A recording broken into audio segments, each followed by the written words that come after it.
She slammed the apartment door so hard the sound ricocheted down the narrow Seoul hallway like a gunshot. Her chest rose and fell, breath coming in sharp bursts as her fingers trembled against the cold metal handle.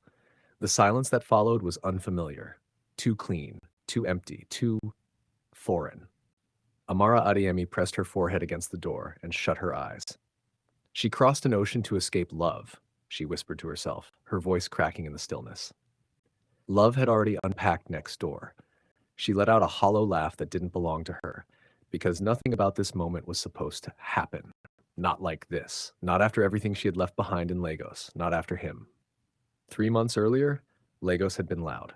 La had been loud. Not just the noise of traffic or the vendors shouting or the generators humming in defiance of yet another blackout.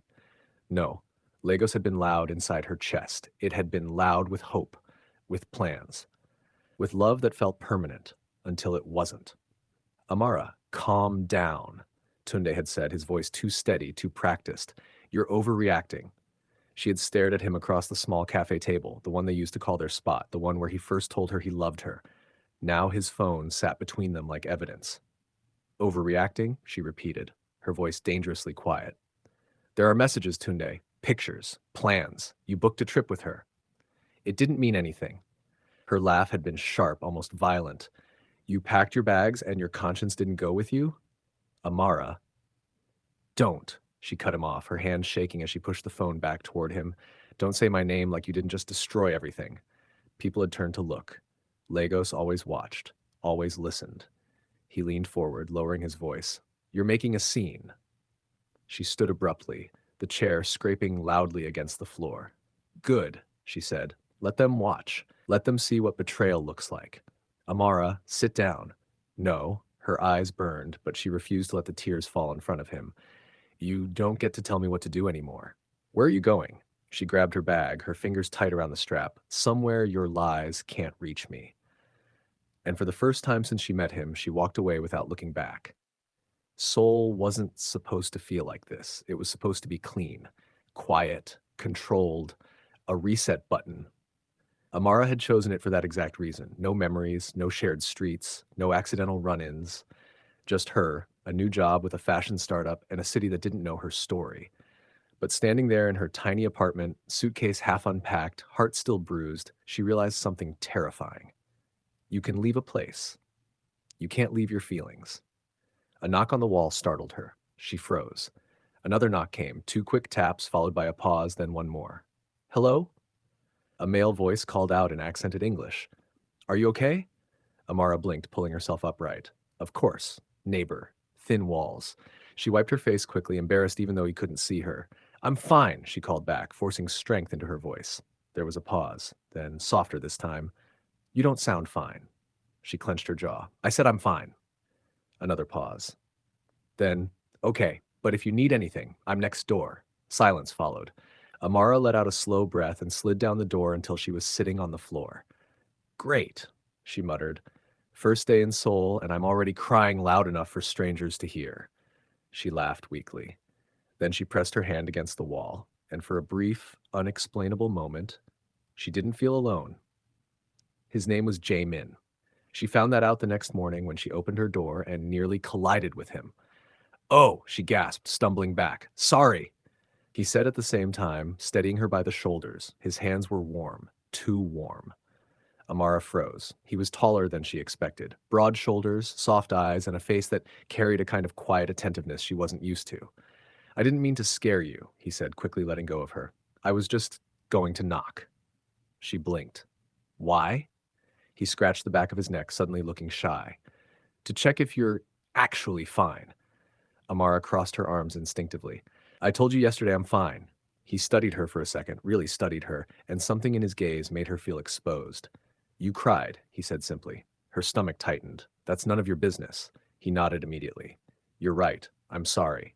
The sincerity caught her off guard. Most people would argue, defend, push, but he stepped back instead, giving her space. I'm Jae-min, he said gently. Your neighbor. She hesitated. Then, reluctantly, Amara. Amara, he repeated, like he was committing it to memory. It's nice to meet you. She didn't return the sentiment. Instead, she turned to lock her door.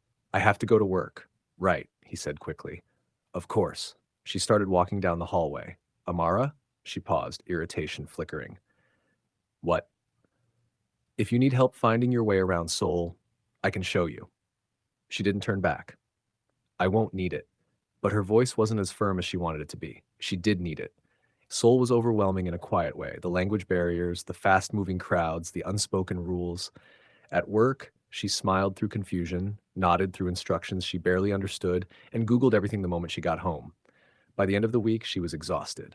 Emotionally, physically, mentally. And somehow, the loneliness was louder than Lagos had ever been. She stood outside her apartment one evening, juggling grocery bags, when one slipped. Ah! Before it hit the ground, a hand caught it. She didn't need to look up to know. Jae-min, you're going to break your eggs, he said casually. I had it, she replied, though her grip had clearly failed. He raised an eyebrow but said nothing, just opened her door for her. You shouldn't be so stubborn, he added lightly. She stepped inside, dropping the bags on the counter. I'm not stubborn. You are. She turned to face him. You don't even know me. I know you don't ask for help even when you need it. Her lips parted, ready to argue, but no words came out, because he wasn't wrong. I'm fine, she said again, quieter this time. Jae-min leaned against the doorway, watching her. You keep saying that like you're trying to convince yourself. Something in her chest cracked. Why do you care? She snapped. His expression softened. I don't know, he admitted.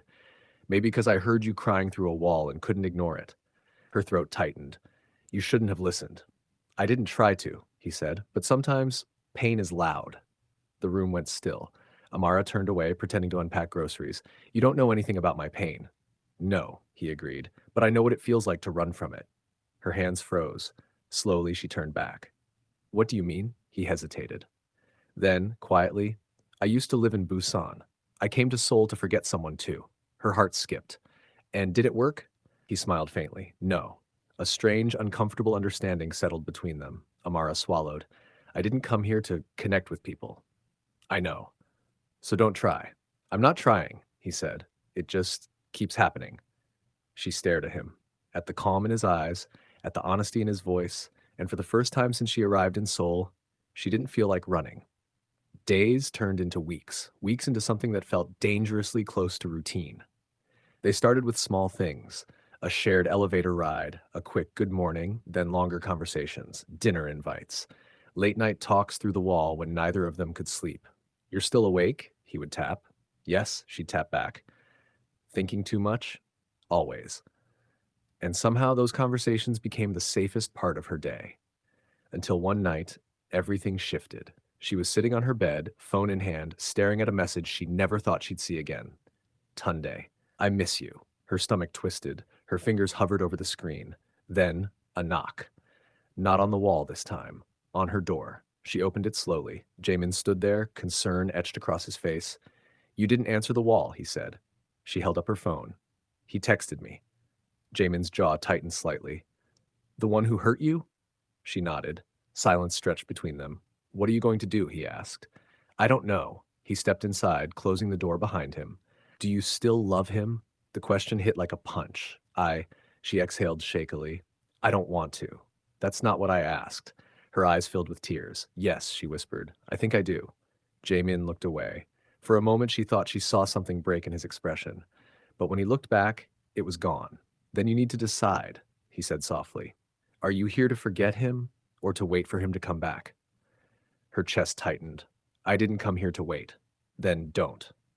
His voice was firmer now. Don't let someone who broke you decide your future. Her tears spilled over. I don't know how to stop loving him. Jaemin stepped closer. You don't stop, he said quietly. You just choose yourself anyway. The words settled deep.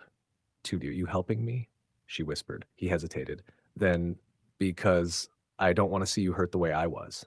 Her breath caught. And because. He stopped himself. Because what?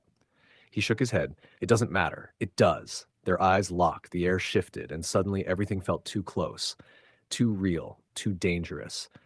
Because I'm starting to care about you, he admitted. The world tilted. Amara stepped back. No. His expression fell slightly. No? I can't, she said quickly. I didn't come here for this. I didn't come here to feel again. I know. Don't do this. I didn't plan to, he said almost helplessly. It just happened. Her heart pounded. I'm still broken. I know. I still love someone else. I know. Then why? Because feelings don't wait for perfect timing, Amara. His voice cracked for the first time. Silence slammed into the room. She stared at him, shaken. He ran a hand through his hair, exhaling sharply.